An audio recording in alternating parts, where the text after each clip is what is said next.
in a couple of his classes, actually. This was written for one of his classes and then further developed upon. So we're just going to jump right into it and talk about the rise of true crime. So since 2014, the true crime genre has experienced a very rapid growth in popularity. The first season of the popular podcast Serial, which took a deep dive into the murder of Hae-Min Lee and the subsequent trial of Adnan Syed, kick-started this with more than 80 million downloads by February 2016. Since then, media has become saturated with podcasts, documentaries, docu-series, TV shows, and films focused on true crime. This genre, it focuses on a crime that has occurred. More often than not, it's a murder case, and it details the actions of the people who committed it and those affected by it. It's been subject to a lot of criticism, especially recently due to accusations of exploitation from victims' families and consumers of the media. With the boom in popularity, almost always comes with an oversaturation of the market. Audiences are surrounded by stories of horrific murders and terrifying serial killers. Particularly among women, true crime has become a staple of media. As with any genre, when there's an oversaturation, new media must be more over the top to keep audiences engaged. This often means bringing famous actors in to star as killers in TV shows or movies. These actors have a previously established image based on their past roles and the nostalgia that's tied to these roles. In 2019, director Joe Berlinger, on the right side, released the film Extremely Wicked, Shockingly Evil, and Vile, which I will just be calling Extremely Wicked because that's very long. Based on a memoir by Ted Bundy's longtime girlfriend, Elizabeth Clover. Zac Efron, an actor many millennials and Gen Zers will recognize due to his time as a Disney star in the High School Musical series, stars as Bundy. The established star image of Efron influences the audience's interpretation of his character, conflicting with the mass murdering reality of the real-life Bundy. This study analyzed the production and sound design of one specific scene where Bundy is read his indictment. Berlinger's portrayal of Bundy perpetuates the generic stereotype of serial killers being more charismatic than the average person. In order to understand the impacts that Efron's appearance in Extremely Wicked has, it's important to gain a better concept of the focus of celebrity studies. Richard Dyer published Stars in 1979, in which he develops upon the idea that an audience's appreciation of a film is dependent on the perception they have of actors. Dyer claims that the image of a star builds throughout all their media work through, quote, continuities of iconography, visual style, and structure. Oftentimes, the role a star plays in films can be taken as revealing the personality of a star. Graham Turner, a sociologist who wrote Understanding Celebrity in 2004, explains that because the construction of a celebrity is carefully crafted throughout the media, celebrities will become dependent on the media that made them popular in the first place. Efron's comedy roles can be explained in this way. Because High School Musical made him popular, he returns to the format. Although he hasn't taken any more Disney roles, Efron continues to play the silly and lovable character that boosted him into the public eye. Ellis Cashmore in Celebrity Culture explains that a celebrity is more of a show than they are a person. They're attempting to maintain their image through multiple media. Cashmore uses the examples of Queen Elizabeth and Princess Diana, explaining that one has name recognition, the other a narrative. With the introduction of social media, there is a continuation of an actor's persona, regardless of if they're present or not. When an audience has unfettered access to a celebrity, the audience actually constructs their own meanings, and the celebrity has very little control over that process. The development of streaming apps such as Netflix, Disney Plus, HBO Max, or Max now, I guess, and Hulu are major factors in this, as people no longer need to wait for a show to be on at a certain time. Audiences are able to access a celebrity at any time, creating a mediated persona apart from the celebrity. And this is the last part of celebrity studies, I promise. Jessica Evans in Understanding Media Inside Celebrity explains the concept of a mediated persona. This occurs when an image is loosely attached to a person, but they still must carry the burden of that image. This image combines elements of a popular character an actor plays, as well as their own personality, to create their public persona. This presence circulates through different media forms and genres. Evans explains that, quote, mediated persona is a useful term in that it reminds us how celebrity as a category is absolutely dependent on the media to create and disseminate a persona to the audience. Zac Efron has been acting for 2 decades. The release of the movie High School Musical on Disney Channel in 2006 skyrocketed him to fame. In the tween film, Efron plays a jock with a secret passion for musical theater. The character is friendly, funny, charming, and a bit of a himbo. He sings, he dances, and audiences loved him. An entire generation fell in love with the film and the character. On its premiere, the film had 7.7 million viewers, and this is when it was premiering on Disney Channel. It wasn't theatrically released.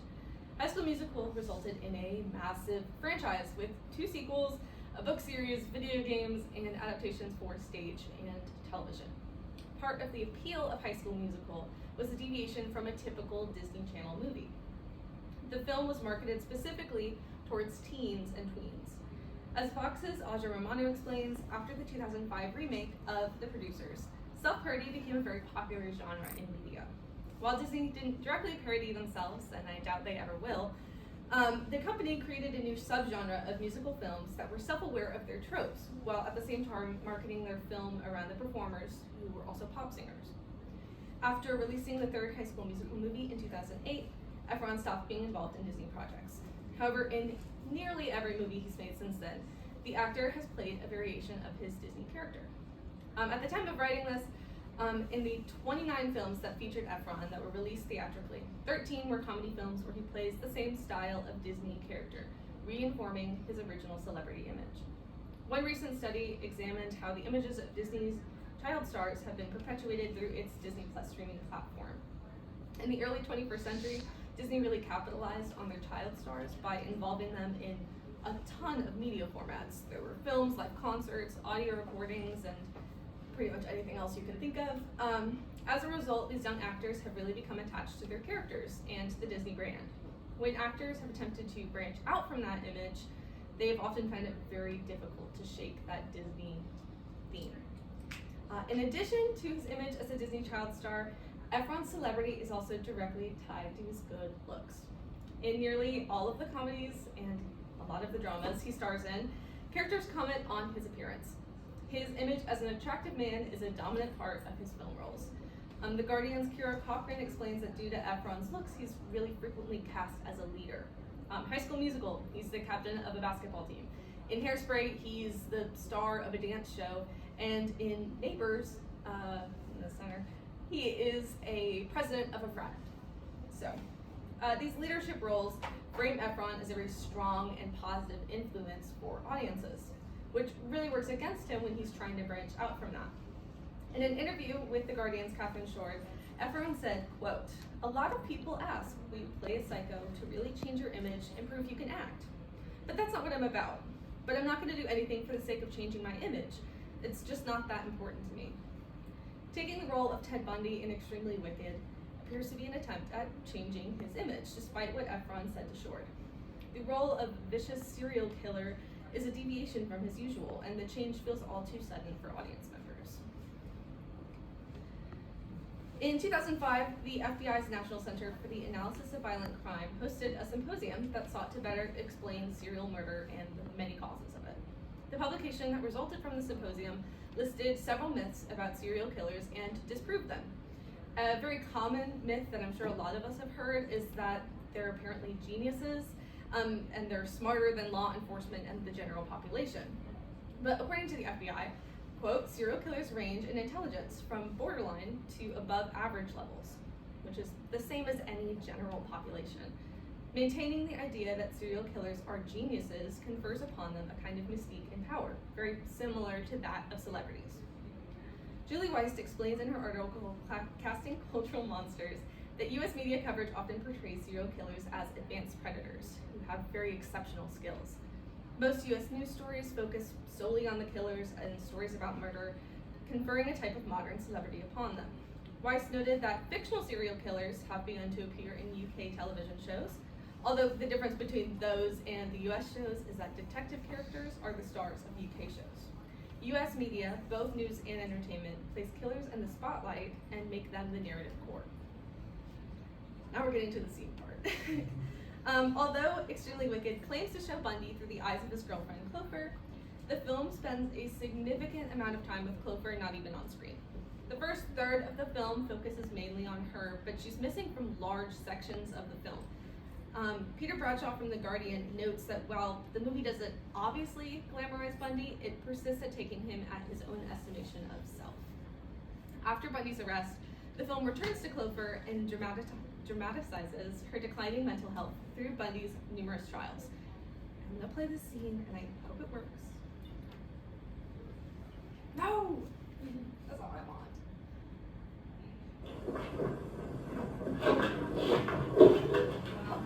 What do we have, Miss Kim? Let's see. Oh, it's an indictment, all right. Why don't you This read is it to me? the real You're not a indictment. And then after Mr. this, it's Bundy going to show does. the Netflix. You told him that you were going to get it. You said he was going to get it, okay? You got the indictment. It's all you're going to get. Let's read it. Let's go. Theodore Robert Bundy, you are charged, indictment, 2 counts burglary, 2 counts murder in the first degree, 3 counts attempted murder in the first. Defendant Theodore Bundy in front of the gathered press. Step out now. What is it? What do we have here? What is that? Oh, it's an indictment. Why don't you read that to me? Yes, I think I will. In the name of... Re-election. In the name of... You said he was going to get me. The authority of the state of... He said he was going to get me. You are charged with... You got the indictment. That's all you're going to get. You are charged with 2 counts of murder in the first degree and 3 counts of attempted murder. You know what? I'll plead not guilty right now. And 3 counts of attempted murder in the first degree in the Chi Omega sorority convention. My chance to talk to the press. This is it. My chance. Well, we have displayed the prisoner now. Yeah, I've been kept in isolation. I've been kept away from the press. I have been buried. You've been talking. It's my turn to talk now. We have a court order. There'll be no press interviews. Yeah, of course. I'm gagged. It's yours out. You know what? I will be heard. Thank you, Ken. Thank you. Thanks, Ken. Yeah, thanks, Ken. Awesome. Okay. So as we start the scene, Bundy walks out into the hallway from the elevator, and almost immediately we can hear a generic rock song playing. This really invokes any action soundtrack, suggesting that Bundy could attempt a daring escape at any moment. Katsaris, the county sheriff who was reading the indictment, he begins to read it and is cut off several times before being able to read through the charges. He's stumbling over his words, and he just seems a little bit messy. While this is happening, Bundy's flashing smiles at the cameras and making faces in reaction to his charges. Bundy talks over Katsaris with quotes like, "You're up for re-election, aren't you? You said you were gonna get me." In addition to the audio, and that's it, okay. In addition to the audio, the visuals also favor Bundy a lot more than they do Katsaris. The scene has flashes of light reflecting the flash of a still camera. The shots also focus on Bundy's smirk and the facial expression he makes while pacing around in that small area. The simulated flashes of the press cameras highlight Efron's face, focusing audience attention even more.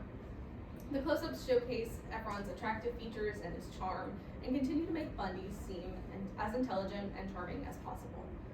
In real life, which we kind of watched a little bit, but other than the dialogue, the indictment was nothing like the film version.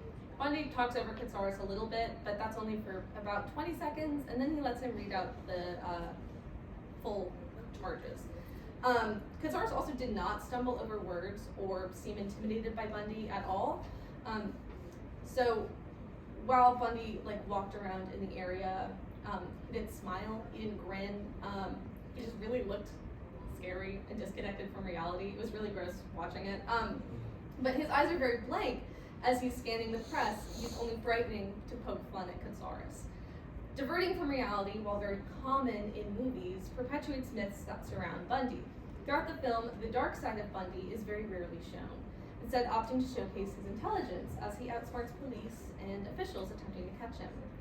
Interestingly, the movie doesn't show Bundy committing any murders or really any violence at all, withholding visual evidence of his deeds from the audience. We see him meeting his victims in bars or parking lots. In these instances, the visuals of Bundy are, again, accompanied by a rock soundtrack. Audiences see more examples of his charm rather than his brutality. This could potentially raise doubt for audiences surrounding Bundy's guilt, and as we all know, hopefully, he was charged for 30 murders. So, by not showing the murders, the film is trying to highlight Clever's experience in her ignorance of Bundy's true self. But this representational strategy also creates an opening to perceive Bundy as innocent and as being targeted by the police, which is a theory Bundy reiterates several times throughout the movie. In this scene, the audience is encouraged to side with Bundy rather than police. He complains about being isolated from the press and being silenced, and production techniques like the soundtrack and close-up shots on his grinning face make him sympathetic to audiences. The music, when paired with the quick pacing of the shots, again perpetuates the myth of serial killers being exceptional individuals who are charming and witty. Berlinger emphasizes this myth through dialogue as well. By having Efron interrupt Katsaris at every possible chance, Berlinger perpetuates the myth that Bundy was a smooth talker who could control rhetorical situations in order to get his way. During the scene, Bundy ignores the charges being laid against him in favor of talking to the press and attempting to charm them. The film is more concerned with showing Bundy's wit than making the audience sympathize with his girlfriend Cleffer, as it claims.